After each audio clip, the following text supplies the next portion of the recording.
like to help everyone if possible. Jew, Gentile, black man, white. We all want to help one another. Human beings are like that. We want to live by each other's happiness, not by each other's misery. We don't want to hate, despise one another. This world has room for everyone. The good earth is rich and can provide for everyone. The way of life can be free and beautiful, but we have lost the way. Greed has poisoned men's souls, has fabricated the world with hate, has soon set us into misery and bloodshed. We have developed speed, we have shut out the machinery that gives abundance has left us in want. Our knowledge has made us cynical, our cleverness hard and unkind. We think too much, feel too little. More than machinery, we need humanity. More than cleverness, we need kindness and gentleness. Without these qualities, life will be violent, and all will be lost. The aeroplane and the radio have brought us close together. The very nature of these inventions cries out for the goodness of men, cries out for universal brotherhood, for the unity of us all. Even now, my voice is reaching millions throughout the world. Millions of despairing men, women, and children, victims of a system that makes men torture and imprison innocent people. To those who can hear me, I say, do not despair. The misery that is now upon us is but the passing of greed. The bitterness of men fear the way of human progress. The hate of men will pass, and dictators die. And the power they took from the people will return to the people. And so long as men die, liberty will never perish.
Hey, Sam.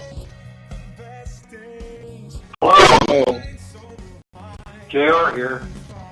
All right, hold on.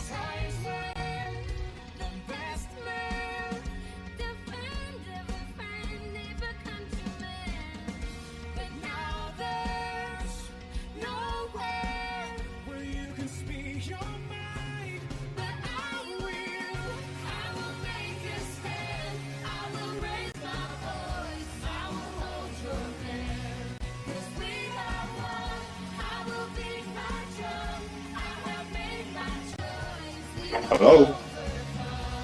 Hello.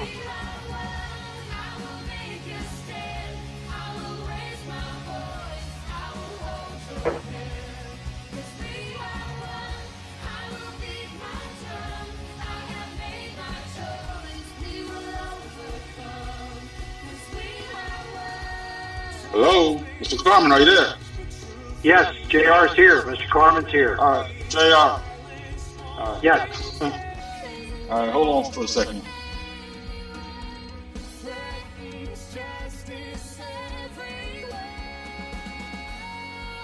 Hey, zombie annihilator.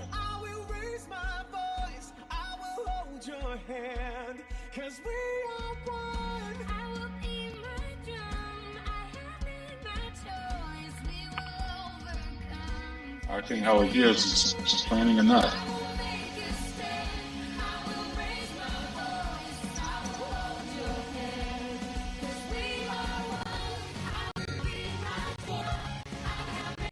Is Daryl on the line too? Yeah, I'm here. Daryl? Yeah. Yes, JR here. Yeah, JR, hold on for a second. We're about to start. Got it. You guys are good. Go ahead. Hey, welcome to the On Fire Show. This is your host, Daryl McCarroll Brooks. I'm here with the On Fire Show, and I'm here with Mr. J.R. Carman. Yes, John Robert Carman from the New Jersey Republican, the New Jersey Constitutional Republicans out of New Jersey. And he is a great scholar, a constitutional scholar. Hello, Mr. Carman, are you there? Yes, sir, Daryl. Pleasure to be with you and on the show. All right. Well, I'd like to thank you for coming on. You know, we did our Facebook Live show, and there are people who probably be listening to this now. And so, you know, we're talking about cultural Marxism. And, you know, we talked about the classical Marxism, the culture, and now we're on cultural Marxism. And, you know, how Marxism basically try to change the whole society and change the world, but also change America. And so tell our audience about who are the new, first of all, I want to ask you, who are the New Jersey Constitutional Republicans? Tell us about that. Yes, thank you, Daryl. The New Jersey Constitutional Republicans, basically, we have 5 purposes. We organized last year. Basically, what we want to do is to reform the Republican Party in New Jersey, starting in New Jersey, and then taking it nationally. We want to reform the Republican Party back to the principles that started it with the initial principles given by Abraham Lincoln in reestablishing the ideas and the eternal principles of the Declaration of Independence. Basically, that all men are created equal, that every human being is given God-given natural rights of life, liberty, and the pursuit of happiness, and the fact that the people, the citizens of a nation, consent to be governed by those who they elect to represent them, as long as those representing them are securing their natural rights of life, liberty, and the pursuit of happiness. And all this is done through the prism or through the acquiesce of the consent of the governed and the equality of all mankind. That's the first purpose, is the reformation of the Republican Party, away from the establishment and the establishment elite and party bosses that are running the party now, and giving it back to the citizens who are very, very frustrated with the leadership of the Republican Party. So that's number one. Number two, we believe in educating, and educating. We want to teach the people about American exceptionalism, which basically is our founding documents, starting with the Declaration of Independence and the Constitution, which protects the principles articulated in the founding documents. And also what Abraham Lincoln was able to do in preserving our Union prior to the Civil War and calling for the equal rights, the equality of all men, for all citizens, whether they were, regardless of what color they were, and reestablishing those principles that were articulated in the Declaration of Independence. And that's number two. We want to educate the people on many different aspects. One of the things we're going to educate the people tonight on is cultural Marxism. We're going to talk about progressivism. But we want to teach our citizens many things that they're not able to learn in the present public education system, and what they're not able to learn in the present institutional education systems in the colleges and in the universities. So we want to educate people on many things that they're not familiar with, and sadly they're deprived of. Number three, yes. we want to ask all people, we want to ask the citizens to engage in what is called as self-governance.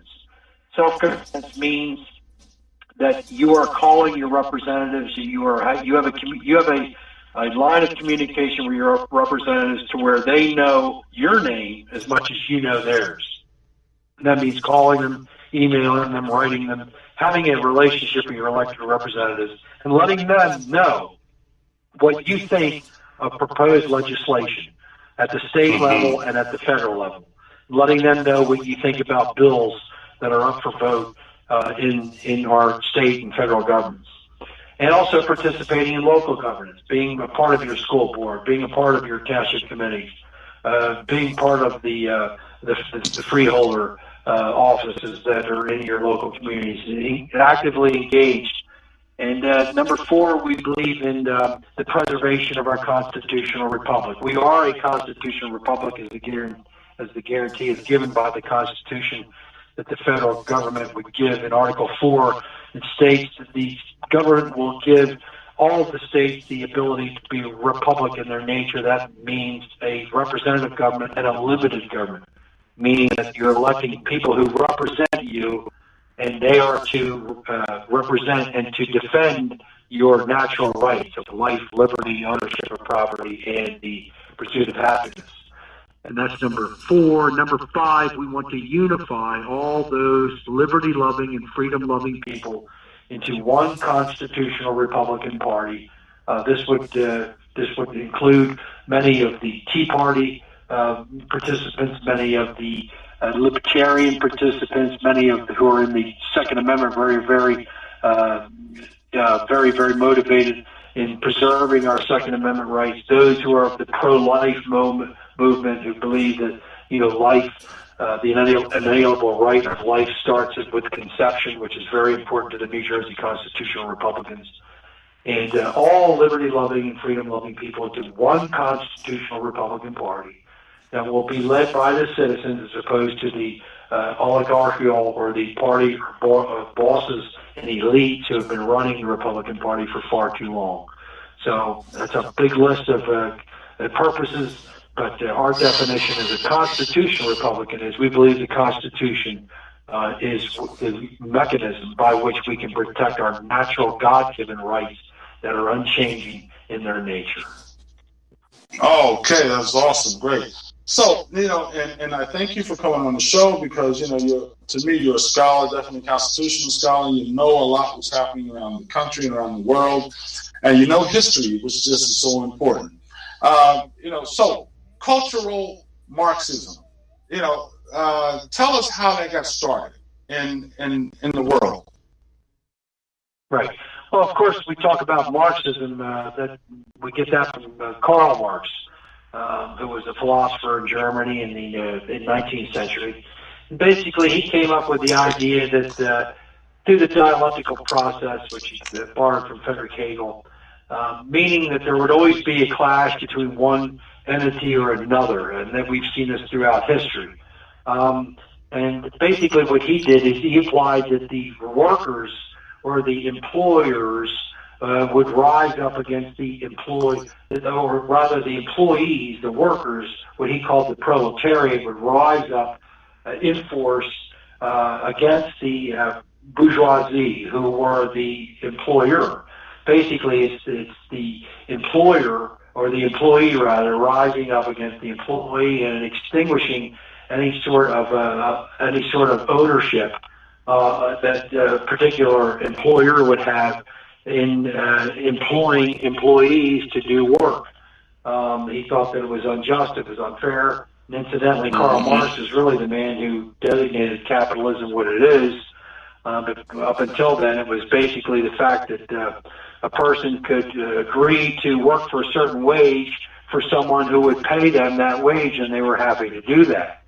Of course, we've seen through the centuries that there were certain abuses that would occur from employer-employee relationships, but he believed that private ownership of businesses would one day come to an end, and that was basically what socialism would be about, that the state would own all the businesses, and then eventually communism would take over, which communism really has never taken total, it hasn't been in full bloom in its historical context. But what has happened is that Karl Marx, his theory of the workers rising up against the employers, the employee rising up against the employer, never really came into fruition except what we saw in 1917 with the Red Revolution, with the revolution spearheaded by Vladimir Ilyich Lenin in Russia.